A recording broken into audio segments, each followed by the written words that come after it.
Here we are on Daybreak, and in the bottom left position, here we have Daveathor, the teal Protoss who fancies himself going fast thirds into heavy upgrades with no Colossus versus Zerg late game army. And what is this guy going to do?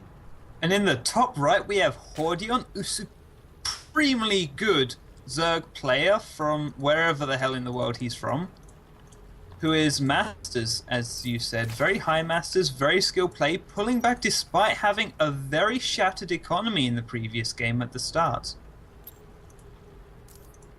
Yeah, he tries to put pressure on Daveathor once he saw the very fast third gate straight after Gateway.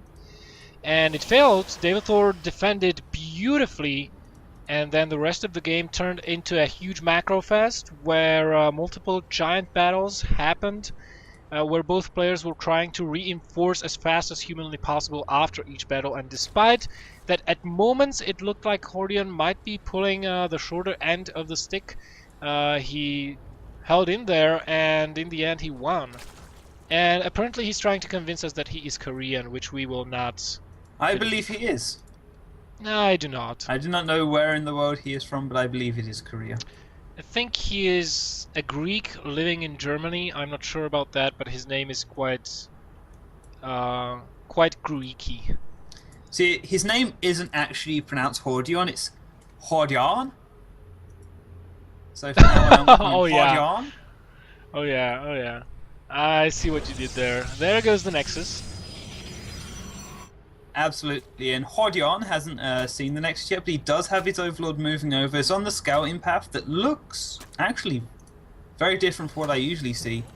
And it's going to be interesting to see how these two players play. Hordeon getting his expansion down pretty easily, despite the Protoss going down on his drone. Let's see how long I can keep this up for.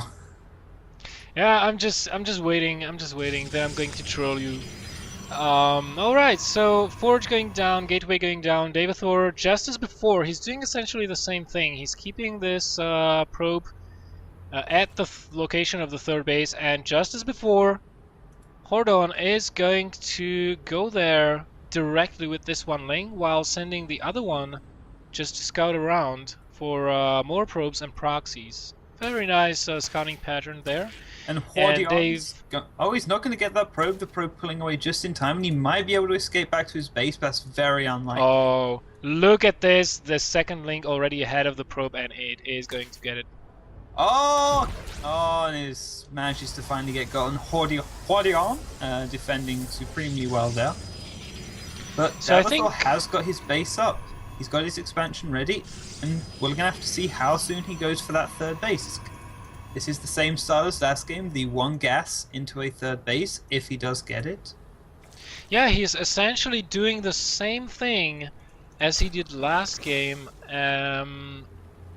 Hordeon got his two bases up, the third is already under construction. Dave's still only on one gas, so the third base will be pretty soon. I would say even before the 6th minute mark, maybe. He's going to have to cut some probes to get it at that timing though, but still, with only one gas, he will not be able to afford sentries and +1 and whatever. But he did not see any gas, so he's getting the Zealot Stalker. He may even get this one Overlord. And the probe is pushing out to take the third base, and if Hordeon is as good as we expect him to be, then I anticipate him to just take his 4th base, take his 5th base, and just go pure beast macro mode straight up for Broodlords, and reach there far before Daveathor did. If you remember the last game, Daveathor was reaching it about the same time as his opponent. This game, if Hordeon focuses on it exclusively, he's going to be able to be miles ahead of his opponent. Well, but so far he's doing just exactly the same thing as he did last time. He's producing loads and loads of lanes. For Dave, we do not have any sentries out, and you know, this time around the defense is a little bit more tricky because the walking distance from the natural to the third is longer. But look at this, it was a fake out by Dave. He's not gonna go for the expansion at all. He's just He's just going to go with a +1 heavy zealot timing. He's throwing down additional gates. He is currently at 7 gates. I would not be surprised to see an 8th gate being thrown down. And with this many links, being only on 34 drones, oh my god. Absolutely, this is going to go very badly for Hordeon. As he comes in now, he's going to be able to take down the pylon. He's going to possibly be able to do a counterattack since warp gates are going to be used in the wrong location.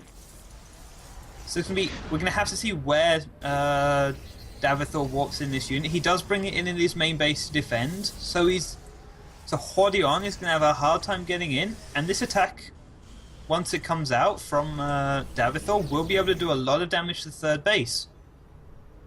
Well, right now Hordeon is pulling back. He is at roughly the same number of harvesters as the Protoss is. +1 attack finish. Link speed will finish in just a few seconds. Daveathor has to really be careful with his positioning here. All the gateways being incredible speed. Hordeon saw 2 of those beforehand. So, you know, there is quite a lot of links. If they catch these zealots and manage to isolate them, get us around on them as is happening right now, this could be a very bad trade for Daveathor right now here. Daveathor is looking in a very confident position though, the +1 ripping apart. Wow! And it looks like Hordeon's not going to be able to defend against this. A lot of more Zerglings coming out, but the third base is easily dead now. There's nothing that's going to be able to stop this from happening. The Zerglings are going to run by and try and deny this pylon, and it's a shame that Daveathor didn't have the capacity to defend that. But he's still going to be able to destroy the third base, and the units that he has will possibly be able to even push forward and take out the natural as well. Well, +1 carrot base is on the way. It will finish in a few moments time. I don't know why Hordeon is trying to fight against this force. He should regroup all of his forces in the natural, but you know, one-clicking all your army without waypointing it around to regroup is kind of hard not to take losses when you do that.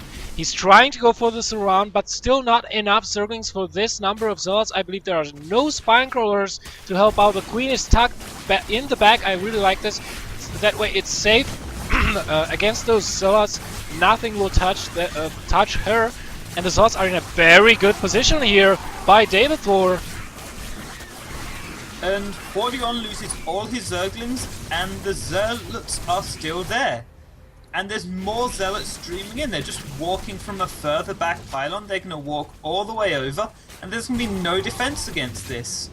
Oh, and once those force fields go down, oh my god. This is over. Hordeon has no way to counter this, and that was, as he said, a nice all-in.